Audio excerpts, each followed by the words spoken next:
हमें हमेशा से गहरे रंग, बड़ी लाल आंखों वाली यमराज के विकराल रूप के बारे में बताया गया है, जिनकी काली मूछें हैं और वो महिषा नाम के एक भैंसे पर सवार होते हैं।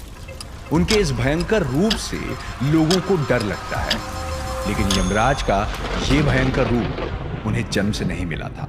पुराणों के अनुसार यमराज देवताओं में सबसे सुंदर हुआ करते थे। इस बात का उन्हें बहुत अभिमान भी था। उनके रूप के कारण स्वर्ग और धरती लोक की कई स्त्रियां उनकी ओर आकर्षित होती थी। लेकिन एक समय ऐसा आया जब यमराज धीरे धीरे अपने कर्तव्य भूलकर अपने रूप को और निहारने में समय बिताने लगे। इसका परिणाम यह हुआ कि धरती पर किसी की मृत्यु नहीं हो रही थी। लोगों को यह लगने लगा कि वो अमर हो रहे हैं, लेकिन धरती के लिए इतना बोझ सहना मुश्किल होता जा रहा था। इससे परेशान होकर मां धरती ने शिव जी से मदद मांगी।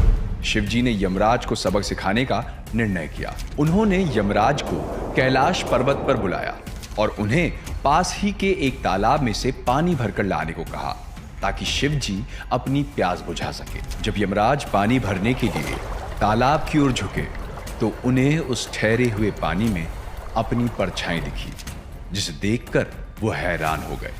पानी में उन्हें एक काला, बड़ी बड़ी मूंछों और डरावनी आंखों वाला आदमी दिख रहा था, जिसके सर पर बड़े बड़े सींग थे।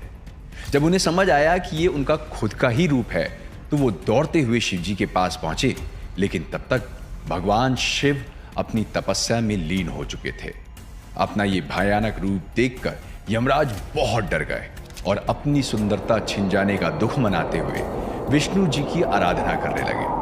कई सालों बाद जब विष्णु जी उनके सामने प्रकट हुए और उनसे उनकी इच्छा के बारे में पूछा, तो उन्होंने अपना सुंदर रूप वापस मांगा।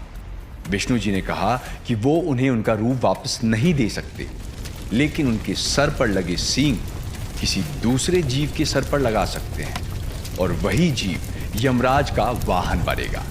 ये उन्हें हमेशा याद दिलाता रहेगा कि जब वो अपने कर्तव्य से भटके थे तो उनके साथ क्या हुआ था।